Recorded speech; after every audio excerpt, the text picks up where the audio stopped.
performing the story of Lu Bu and Diao Chan. This scene depicts the very climax of the opera, when Dong Zhuo discovers Lu Bu and Diao Chan in a rendezvous.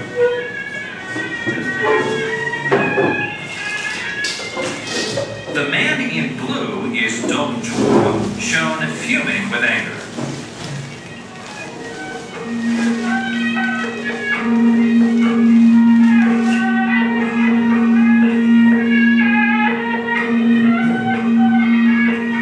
In the Song Dynasty, opera performances were held at a special location inside the city.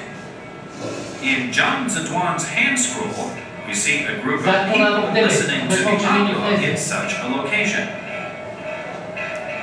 By the Ming and Qing dynasties, however, the opera stage had been developed and was commonly used. In Qiu Ying's version of the painting, there is already a rendition of a makeshift stage. This shows the evolution of the opera stage throughout the various dynasties.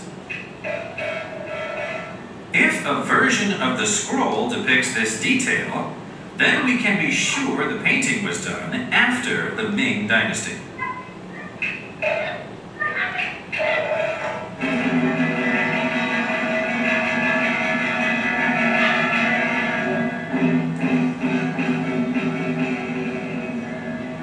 In ancient times, open-air opera performances were few and far between. Now that one is being offered to appease the gods, everyone makes a point of watching and enjoying it.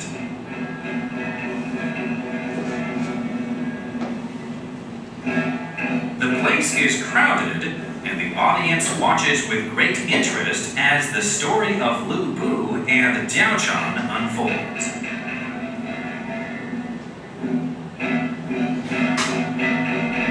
Excellent performance is not limited to those on stage. The audience, too, shows great diversity of expression. The first to come have occupied the best positions at the front and are very absorbed by the story.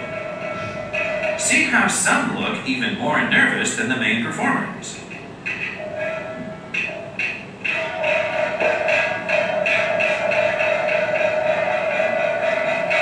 People have climbed up the trees, onto the rooftops, and the stage support for a good vantage point. These two probably started a quarrel over a stool, which soon escalated to fisticuffs, and two others observed the performance on horseback.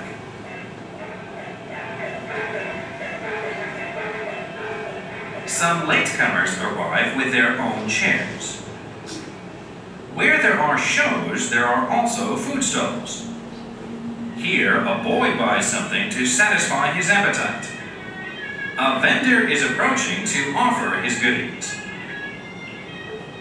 These interesting details contribute to the festive mood of the opera performance.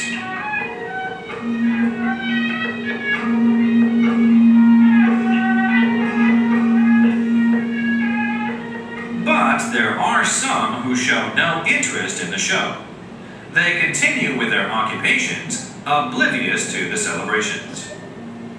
Further ahead, across the wooden bridge, is a family setting out for a walk, mingling with the flow of ordinary folk who come and go constantly.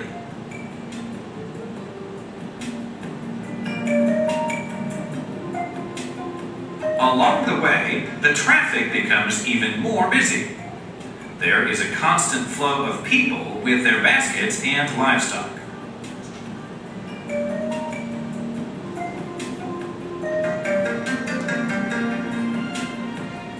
On the river, a boatman ties up his wooden raft, while another boatman guides his bamboo dinghy towards the shore.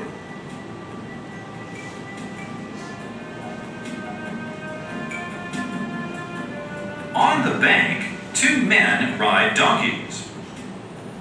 Suddenly, the man in front falls off the animal. But luckily, the other man grabs his saddle just in time to to avoid the same fate.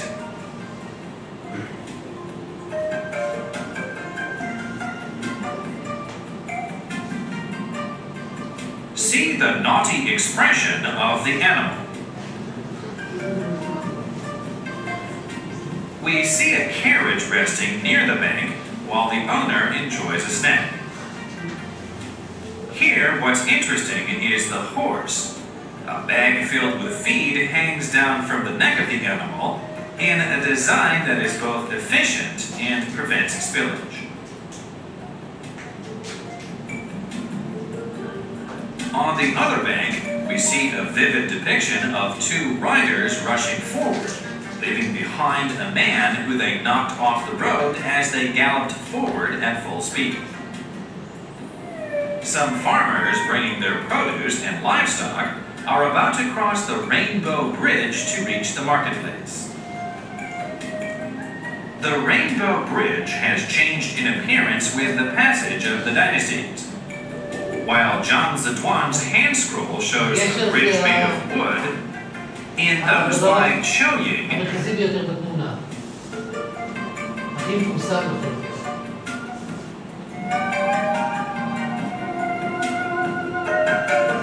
the Qing court painters, the bridge is paved with solid stone bricks, reflecting the prosperity of the times.